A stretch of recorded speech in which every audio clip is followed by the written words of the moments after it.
Hi, my name is Karen Gaddis. I'm a member of the Friends Board for the Tulsa City County Library System, and it's my honor today to introduce our speaker, Mr. Nathan Worthington. Mr. Worthington has been in the teaching profession for about 10 years, but has always been a lifelong learner. He graduated from Sapulpa High School and then earned his associate's degree in religious studies from Tulsa Community College. After spending a year working with students and senior adults in a low-income housing project outside of Houston, Texas, he returned to Oklahoma and earned his bachelor's degree in English education from Northeastern State University. He taught for 7 years at Morris Public Schools, a small school district east of Okmulgee, where he taught freshman and senior English classes, along with one honors freshman English class. In 2023, he changed his career trajectory and started his career with the Oklahoma Department of Corrections.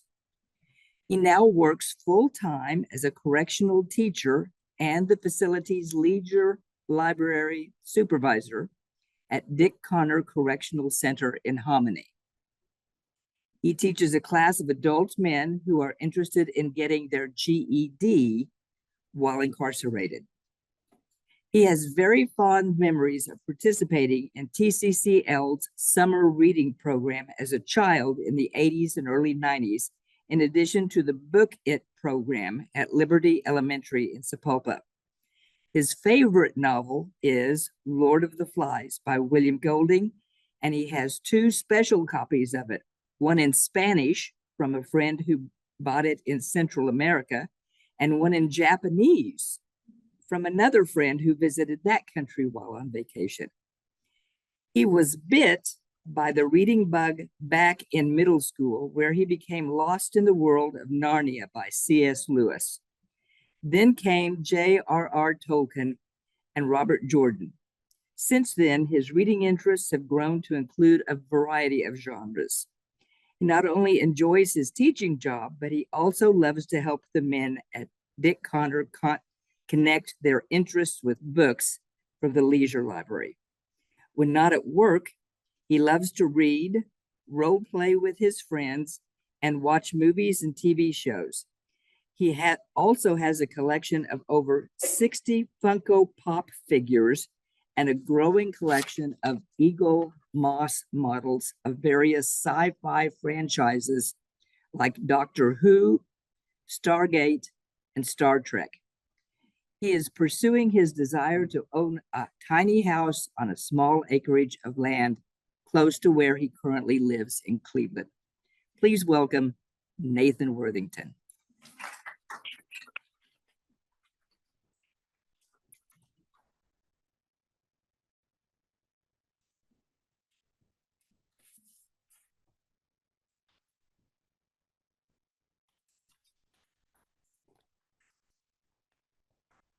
So I recently learned what the difference in terms is when you refer to, I guess the old term is prison or penitentiary versus correctional center. Does anybody know the difference in the old terms versus the new terms? A correctional center is mainly trying to correct the behavior. So I come at this from a teacher standpoint, but also as a library supervisor at Dick Connor and Hominy. It's out in the middle of nowhere, but there's plenty of men there that need help, not only with their education, but also with their reading needs.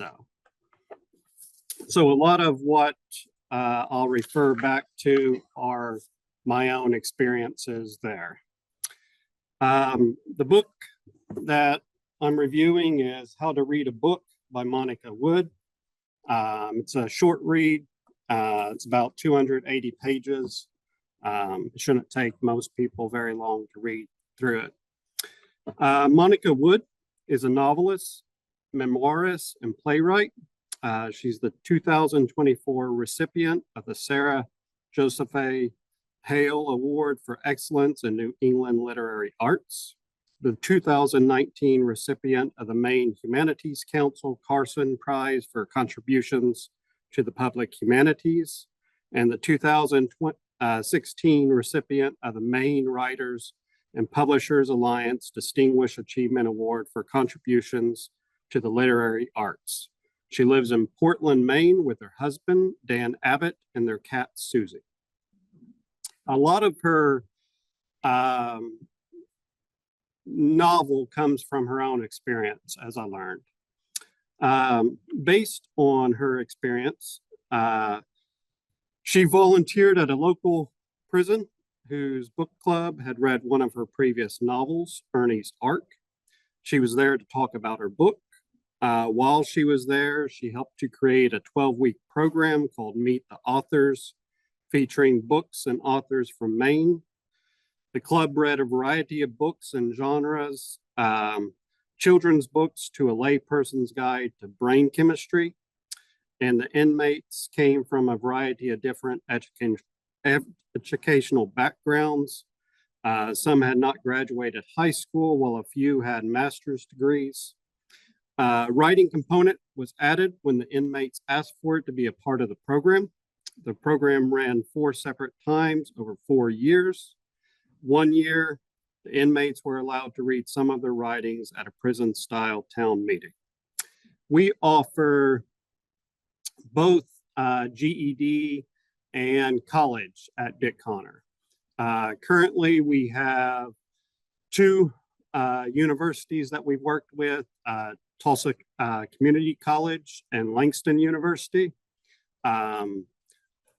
Tulsa Community College has taken off a semester or 2 to kind of restructure their program, but Langston has kind of stepped up into that void and helped out some. So we have men who we served there that, you know, didn't go past elementary school. We have men that have several college degrees. There's all sorts of men. So I'm going to go through the basic characters of the book. You have Frank Daigle, who's a retired machinist and widower. You have his wife, Lorraine. She is now deceased at the beginning of the novel. She was a 61-year-old former preschool teacher. Violet Powell is a 22-year-old woman who served 28 months, 668 days for vehicular manslaughter, which is drunk driving homicide, which had killed Lorraine Daigle. I can't speak mainly to sentences, but I did look up for Oklahoma just briefly. In Oklahoma, if you're convicted of DUI manslaughter, you face potentially 20 years to life with a $10,000 fine. So just from the book, it's kind of mind-blowing that she spent only 2 years in prison for what she had done. You have Harriet Larson, who is the bookie or the book lady. She's a 64-year-old retired English teacher. She leads a book club at the prison, which Violet is involved with. You have Troy, who is Violet's former boyfriend and a former football star. And you have Dr. Mikhail Petrov. He is a Russian behavioral scientist who studies African gray parrots. He runs a bird lab at a university. He's married, but he's also an absent husband. So the basic plot of the book, without giving much away, is Violet was involved with an accident with her boyfriend. She was behind the wheel, so she faced the charges, and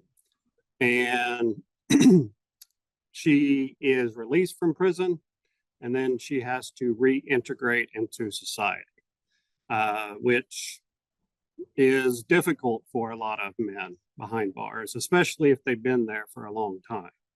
I know of one individual in particular that I believe Dick Connor opened in the late 70s. And if I'm correct, he's been there since the opening. So, you know, there's some people that will never see the light of day. There's some people that'll be out on the street, you know, soon. So how we treat them behind bars is important, because one day they might live next to you. And if they're not treated correctly and given the care that they need, then what sort of person do you want living next to you? So there's some concepts, two concepts mainly that I picked up from the novel. There's life before, including family and friends that you once knew before being incarcerated. Sometimes I get the question, do you know what the guys did? I can, if I want to, look up what they did, but how does that help me be a better teacher? Or how does that help me provide for their literary needs? I don't think it does. Now, if there's a security concern of some sort, then by all means, I'll look up and see what they did exactly. But it's not really important, I don't think, in my area that I work at the prison. Some people that might be important to them as a case manager or as a CEO or deputy or the warden or someone along those lines. But generally in my position, I don't really give too much credence to it, because their punishment is that they're there, and our job is to help them if they're going to get out, and if they're not going to get out, to make their life bearable. The second main concept from the book is outs, anyone or anything not associated with prison on the outside. Former inmates, what the inmates want to do when they leave prison. So I teach a class in the morning of men. In my particular class, we have a group of Hispanic gentlemen that they have all ranges. Some know basic English, some don't know any English. So we try to have some sort of inmate worker, inmate tutor that can help translate for these men, because they're probably some of the hardest working men I've seen, not only in my class, but in the prison environment. They generally have a good work ethic, but there's all sorts of men that we are able to help through the school. And some of them go on and earn degrees and get out. Some of them earn degrees and stay behind bars, but it's about what they want their life to be behind bars if they're not leaving. I've had, in the afternoon, I work in the leisure library, which has about, I just had to run a inventory sheet for the audit the other day. We have over 4,000 books, which I was quite surprised when I saw the library for the first time, because believe it or not, all of those books are donated. So we don't have a budget. We can't just go and buy books. A lot of times the men behind bars will have their own collection, and they'll be finished with something, they'll donate it to the library. We have book sales that we got a sizable donation once from the Stillwater Public Library. A lot of the books that they did not sell in their book sale, we were able to take over from them. But it's all sorts of books, anywhere from the most basic book up to books about psychology, anything that you want. And if we don't have it, there's programs we can do to help the men find exactly what they need. So the main location of the book is Portland, Maine. It's the city where most of the characters live and work. In the city, there's a couple of locations. One of the main is Wadsworth Books. It's a bookstore that Harriet frequents. She buys all her books here for the prison book club.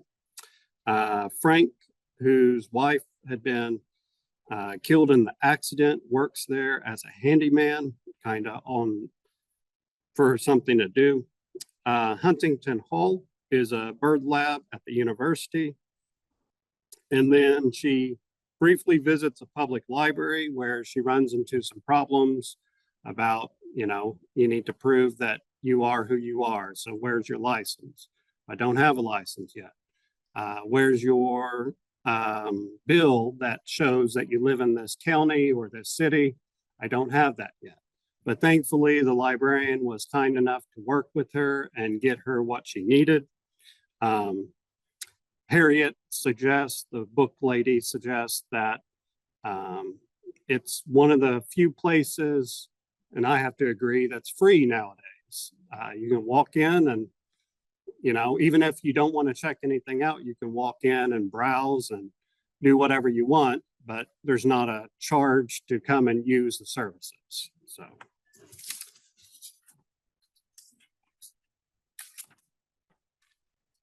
There's a couple of quotes that I came to. The first two kind of go back to my background in corrections. The third one's more of a life quote, but it still works. Like I was saying, it doesn't really help me in my position to know exactly what a man did to get behind bars. I'm not there to punish those people. They are there, that's their punishment. When they serve out that punishment, they're released and hopefully they are a good neighbor to you. But one of the quotes that really struck a chord with me, and we can all think about what's the worst thing we've ever done. Maybe we haven't done something that will put us behind bars, but what is the worst thing you've ever done? Now, think of that. And would you want a person constantly reminding you of that every day? Would you want a person walking up to you and having that in their mind as a frame of reference? So the quote is, when we gather to talk about books, we're readers, not embezzlers, not murderers, readers. So readers, not what they did, not why they're there, but readers. The second one, we are a continuum of human experience, neither the worst nor the best thing we have ever done, or more exactly, we are both the best thing and the worst thing we've ever done. We're all of it, all at once, all the time. So once again, just because you did something to find yourself in that position, I don't think my position in particular is there as a punishment. I think I'm there to try to help these people, whether they get out or whether they stay in, help them have a better life overall, help them learn what they've done wrong and how they can do better. The third, Harriet was forever showing us how to read, how to look for shapes and layers, how to see the stories that have a meanwhile, an important thing that's happening while the rest of the story moves along. So the book's kind of told in different points of view. A lot of times you'll have one of the three main characters. You'll either have Violet, you'll have Harriet, or you'll have Frank.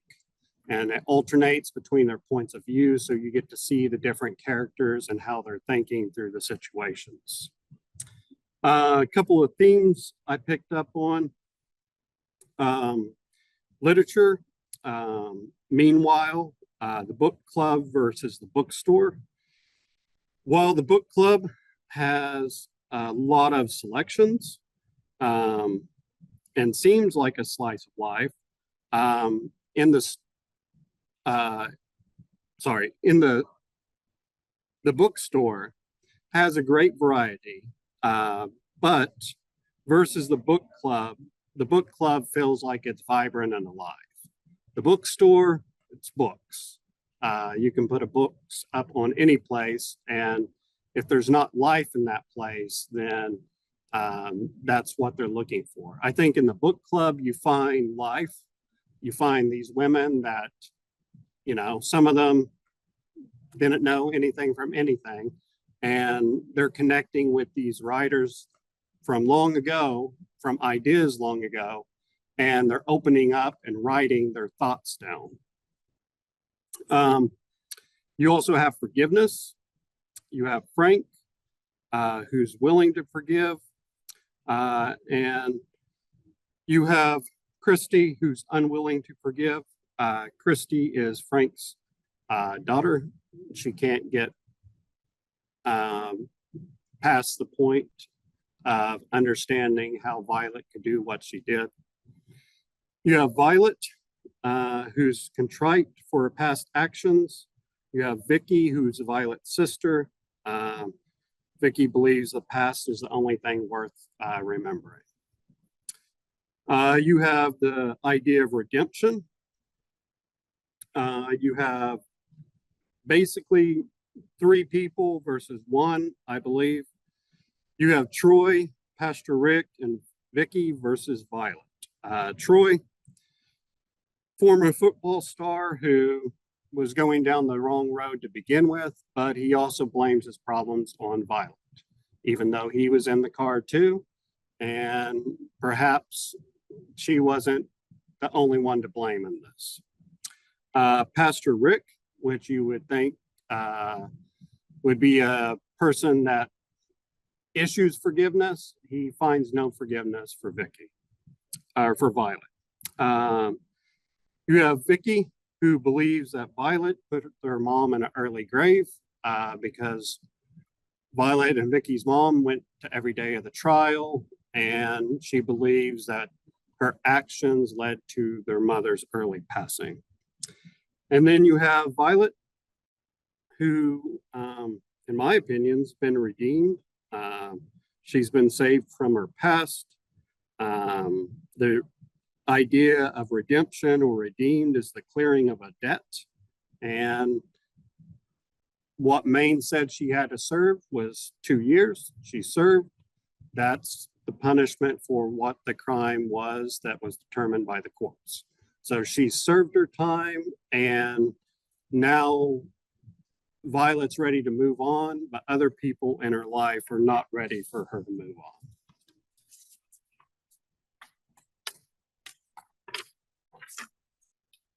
on. You have the idea of starting over.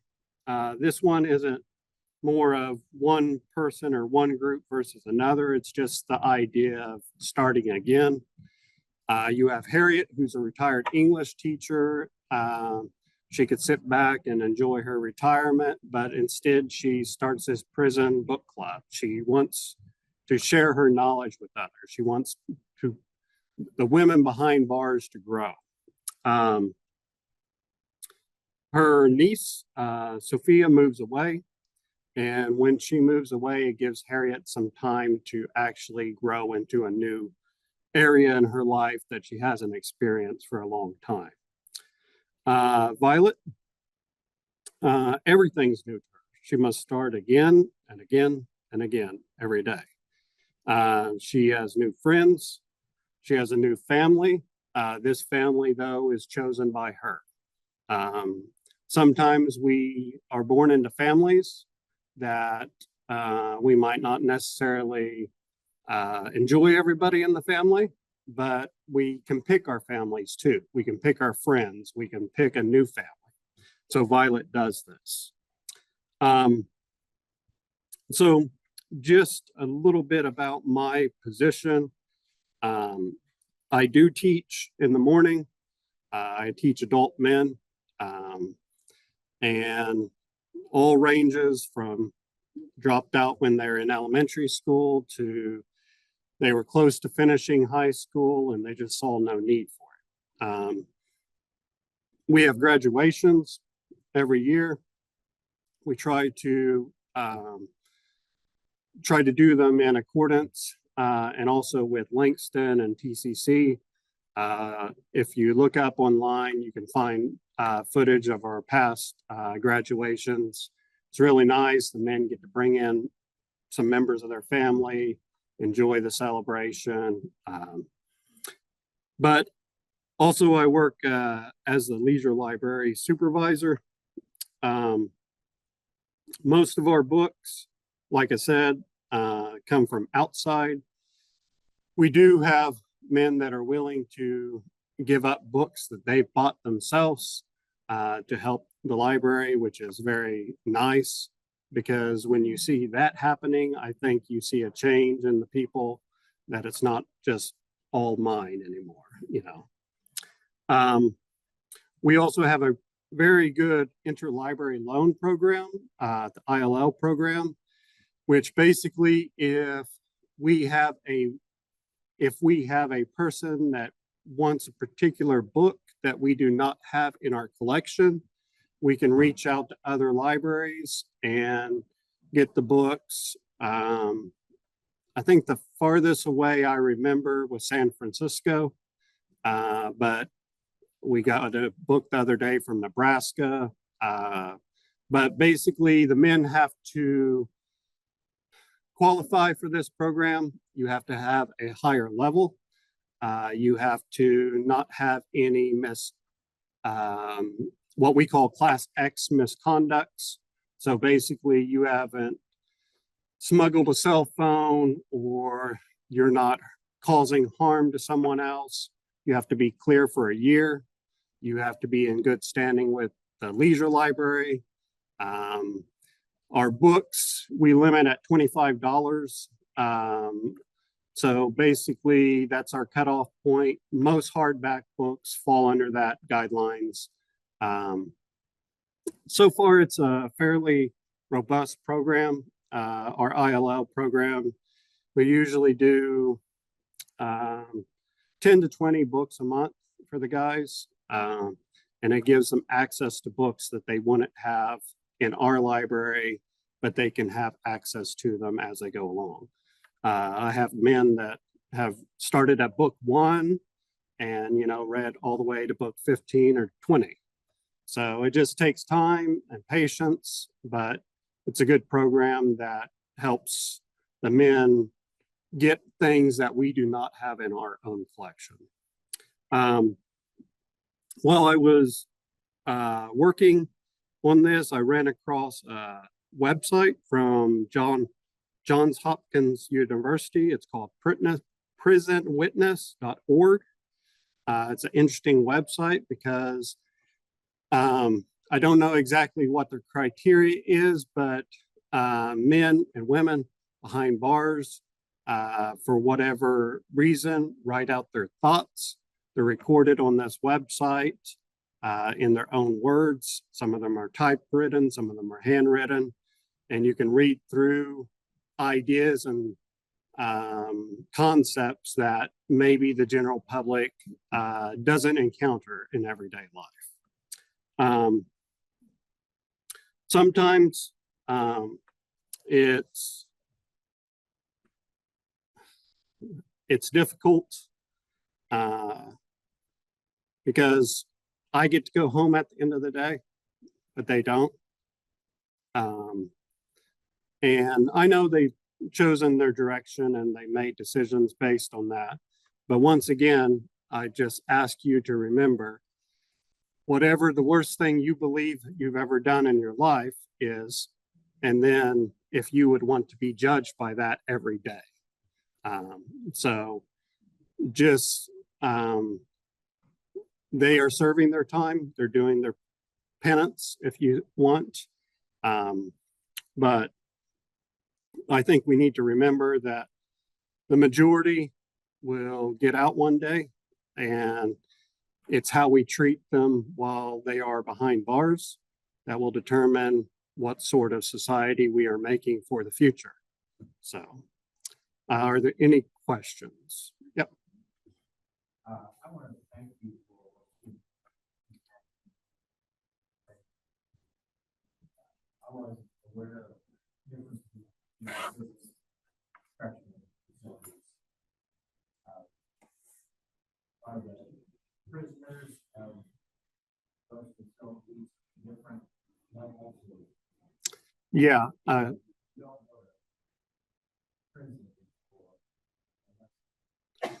Yeah, I'm not. I mean, the basic levels are minimum, medium, and maximum. Our facility is both a minimum, which is separate across the parking lot, and then the side where I work is the medium side. We don't have any maximum security.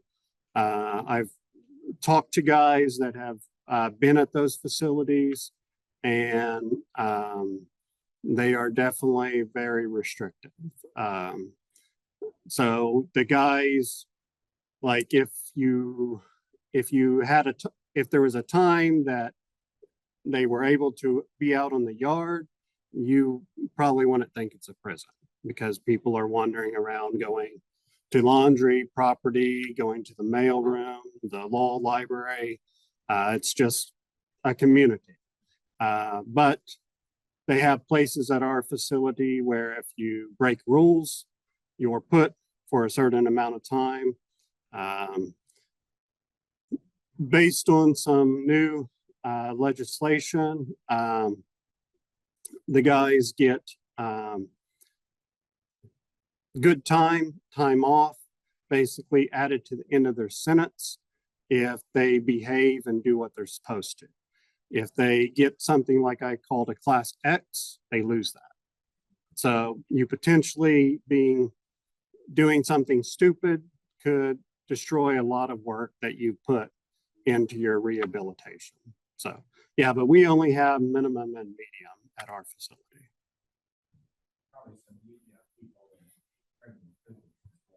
Yes, yeah. Even maximum, I believe.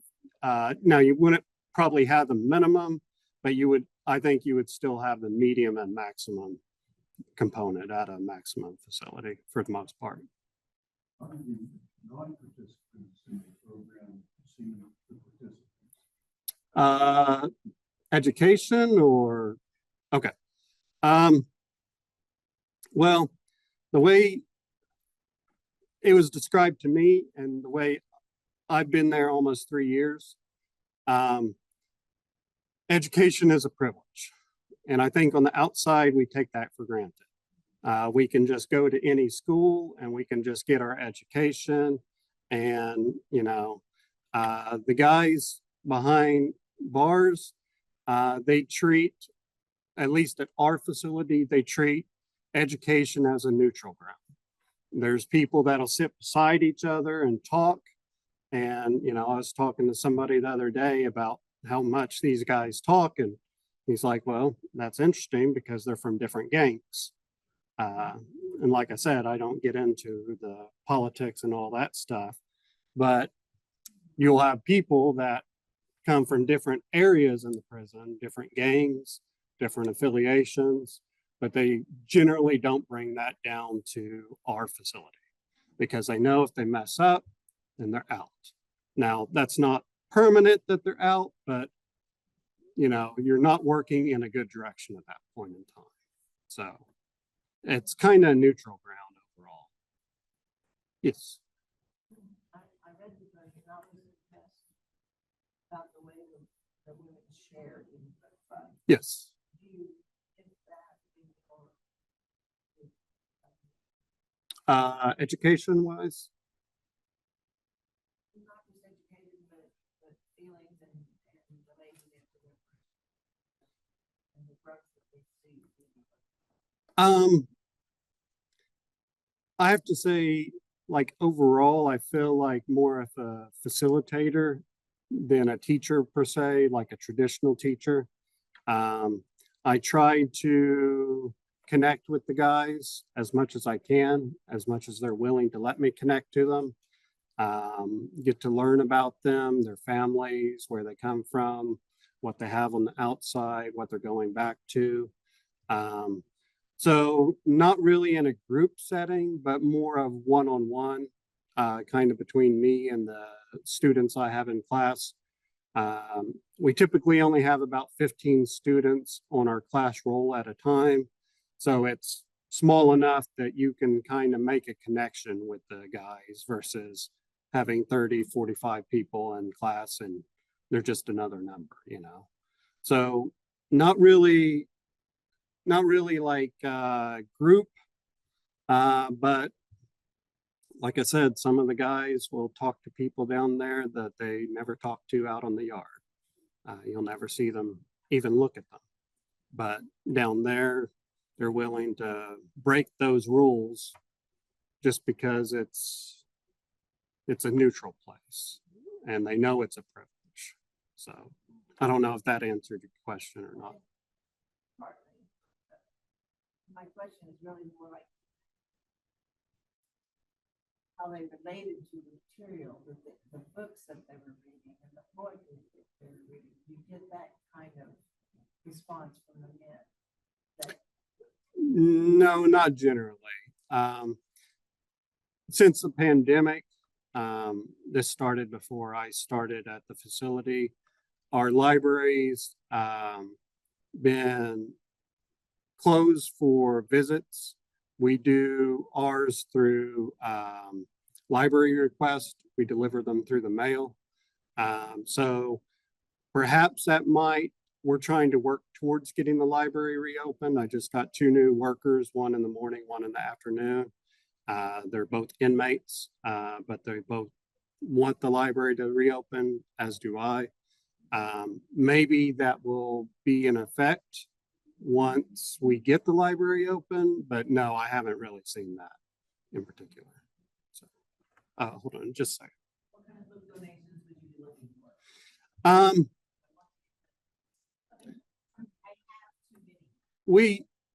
I would generally like paperbacks. I say paperbacks mainly because depending on if they're in segregation, which is lockup, they're not allowed hardback books. Yes. Yeah. They also use hardbacks, believe it or not. They'll take the covers off and they can use them in weight bags. But if they take the covers off, they can also basically make body armor. We don't run into a lot of those problems at our facility, but paperback books, generally anything.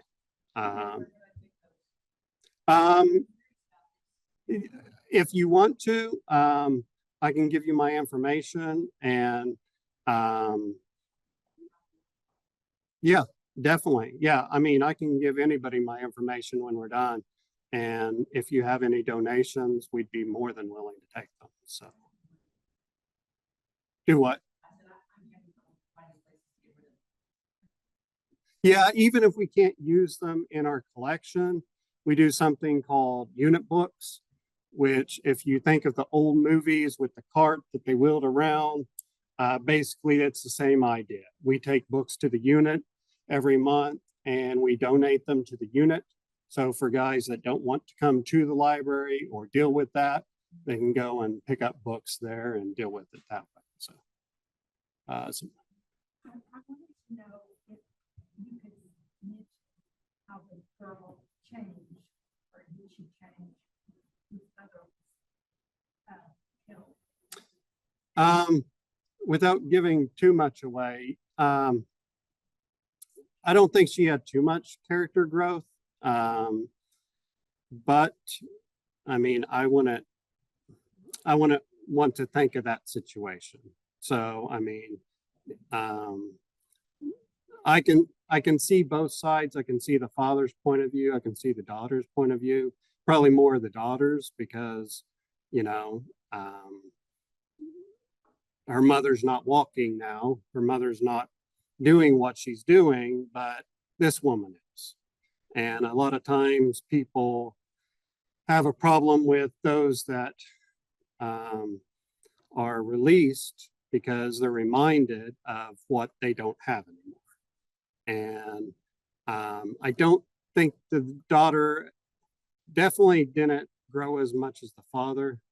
I think the father kind of had some things he was dealing with that kind of contributed to his forgiveness. But I can certainly understand the daughter's point of view. Yeah, definitely. Yes.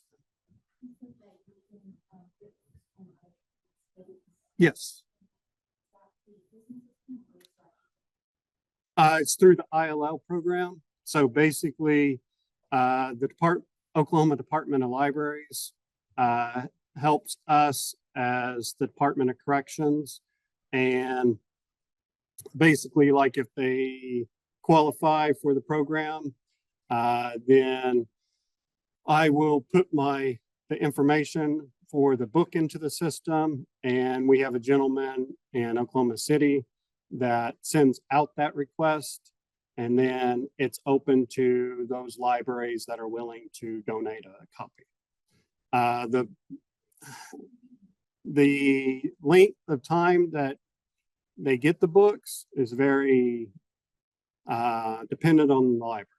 So for instance, say I put in a request today and I got the book next week. Well, they might count the 2 weeks that it's due from the time they sent the book. We generally like to get the books back a week ahead of time because of mail and get them in the mail. I've seen books that we've got that the guys have had months to read. Generally, they don't take months because most of the guys that participate in that program want more books and they can only have one at a time.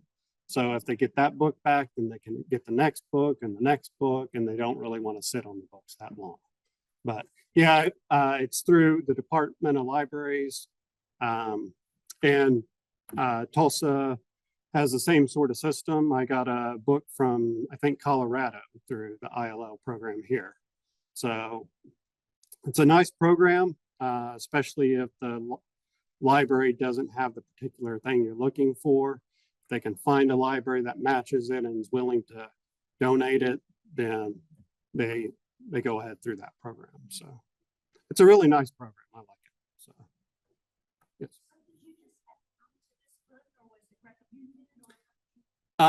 Well, the way I got involved was there's only 3 of us, 3 teachers and a principal. And one gentleman teaches over at the minimum side. 2 of us teach at the medium side. The principal's over on the medium side with us. We have a superintendent of our school at Oklahoma City. And I guess somewhere along the line, this book was brought up. And I assume they wanted someone from the area. And so Dick Connor is probably the closest, I guess, in relation. But that's how I got involved with the whole thing. So. Huh? Yeah. Oh, did they read this book? No. No. A lot of their interest depends. I've noticed if they know they're not getting out, just read for fun, read whatever, fancies them. If they know they're getting out, a lot of business books, psychology, sociology, fitness books, a lot of nonfiction, but sometimes run across a guy that has interests that you're like, I don't know where you come up with these things, because I'll look for it, but I don't know where these ideas come from. So